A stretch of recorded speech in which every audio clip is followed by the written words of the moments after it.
कि समझ समझ का फेर है। देखिए, जातिवाद और सामाजिक न्याय, ये दोनों में बारीक सी लकीर का अंतर होता है। जहां पर जातिवाद होता है वहां सामाजिक न्याय नहीं होता, और जहां सामाजिक न्याय होता है वहां जातिवाद की बात नहीं होती। लेकिन भारतीय जनता पार्टी के चश्मे से जब आप देखते हैं तो आपको हर चीज में निगेटिव नजर आता है, क्योंकि भारतीय जनता पार्टी की शुरू से आदत है फूट डालो राज करो, अंग्रेजों के से माफी मांग के वो लोग यहां तक का उनका पुराना इतिहास है। खैर, उस पर मैं नहीं जाना चाहता। मैं सिर्फ ये बोलना चाहता हूं कि देखिए, जब सरकार बन जाती है, सरकार के मुखिया बन जाते हैं, तो ये होता है कि उनको पारदर्शिता रखनी होती है और जनता का, प्रदेश की जनता का विश्वास जीतना होता है। जब उनकी कार्यप्रणाली में किसी भी प्रकार के कोई शक और संशय वाली स्थिति आती है तो उनके कार्यप्रणाली पर प्रश्न चिन्ह लगना वाजिब होता है। देखिए, 15 सितंबर की घटना हुई, वहां पर मध्य प्रदेश छत्तीसगढ़ के बॉर्डर में एक झाड़ में एक लाश मिलती है। 3 दिन बाद हमारे नेता वहां जाते हैं, चूंकि वहां कार्यवाही नहीं होती है।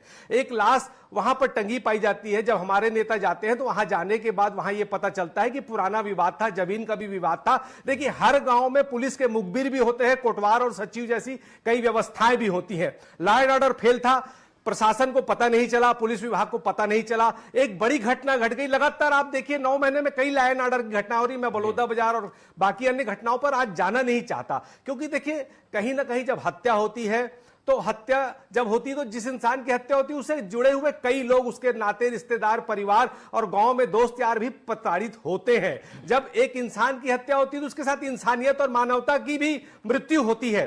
तो जब इस तरह की घटनाएं घटती हैं तो जब उस पर ईमानदारी से कोई भी फैसला नहीं किया जाता है या जांच नहीं की जाती तो ये सवाल उठते हैं। हमारे नेता जब गए तो वहां जाने के बाद जो वस्तु स्थिति सामने आई वो इतनी भयावह थी, और वो भी प्रश्नवाचक चिन्ह तब लग जाता है जब वो गृह मंत्री का विधानसभा क्षेत्र होता है, गृह मंत्री का जिला होता है। देखिए, मैं आपको बहुत जिम्मेदारी के साथ कहना चाहता हूं, इन सब के बावजूद भी हम राजनीति लाशों पर बिल्कुल नहीं करना चाहते। हम ये चाहते थे कि जब वहां पर विवेचना सही नहीं हुई, इसीलिए तो आपने वहां पे जो वहां का जो कहने चाहिए ट्रेनी आईपीएस था उसको सस्पेंड किया। मतलब आप मानते हैं ना कहीं चूक हुई। उसके बाद आपने पूरा का पूरा थाना लाइन अटैच कर दिया, सस्पेंड कर दिया, ट्रांसफर कर दिया। उसके बाद वहां के एसपी का भी ट्रांसफर किया। मतलब आप मानते कहीं ना कहीं आपकी विवेचना में चूक हुई। और चावला जी, ये बात सब सही हो सकती है, पर इसमें साहू ही टारगेट है, या साहू को कोई क्यों टारगेट करना चाहेगा? हो सकता है कि उस गांव में साहू ज्यादा हैं तो आरोपी ज्यादा साहू निकल गए। इसमें साहू एंगल कहां से आप लोग खोज ले आए? नहीं, देखिए, एंगल साहू समाज वाला बिल्कुल नहीं है। एंगल यहां पर यह है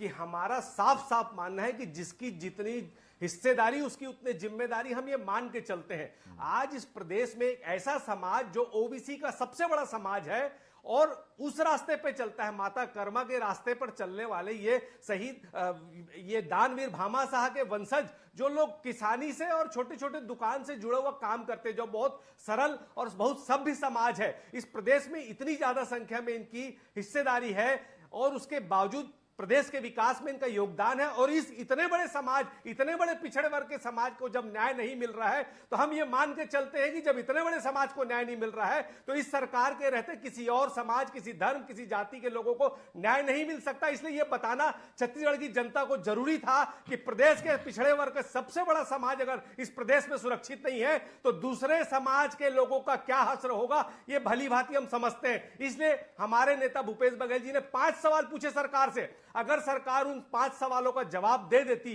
या सरकार का उन 5 सवालों पर कोई बयान आ जाता तो यह बात नहीं उठती। जब उन 5 सवालों का जवाब नहीं दिया गया और जब प्रशांत साहू की पुलिस कस्टडी में मौत हो जाती है, सबने देखा प्रदेश में कैसे लाल पड़ गया था उस शरीर पुलिस की पिटाई से। हमने देखा कैसे एक नाबालिग बच्ची को पुलिस वाले पीट रहे थे और एसपी बोल रहा है मारो मारो। जब इस तरह की घटनाएं होती हैं तो सशक्त विपक्ष होने के नाते हमारा दायित्व बनता है, हमारे नेताओं का दायित्व बनता है कि हम सरकार को आईना दिखाएं। बात सिर्फ साहू समाज की नहीं है, बात छत्तीसगढ़ की अस्मिता की है, बात छत्तीसगढ़ के भाईचारा की है, बात छत्तीसगढ़ मनखे मन के एक समान की जिस विचारधारा पर चलता है उस विचारधारा की है। इसलिए हमारे नेताओं ने यह आवाज उठाई है और निश्चित तौर पे हम आपके चैनल में जिम्मेदारी से आरोप लगाते हैं कि सरकार की जांच में कमी है, विवेचना में कमी है और दुर्भावना पूर्वक इस तरह की कार्रवाई करके एक छत्तीसगढ़ के सबसे बड़े समाज को प्रताड़ित करने का काम किया जा रहा है, उनको आपस में लड़ाने भिड़ाने का काम किया जा रहा है। इसलिए हमारे नेता ने ये आंकड़े दिए हैं और हम अभी भी कहते हैं सरकार की नीयत में अगर जरा भी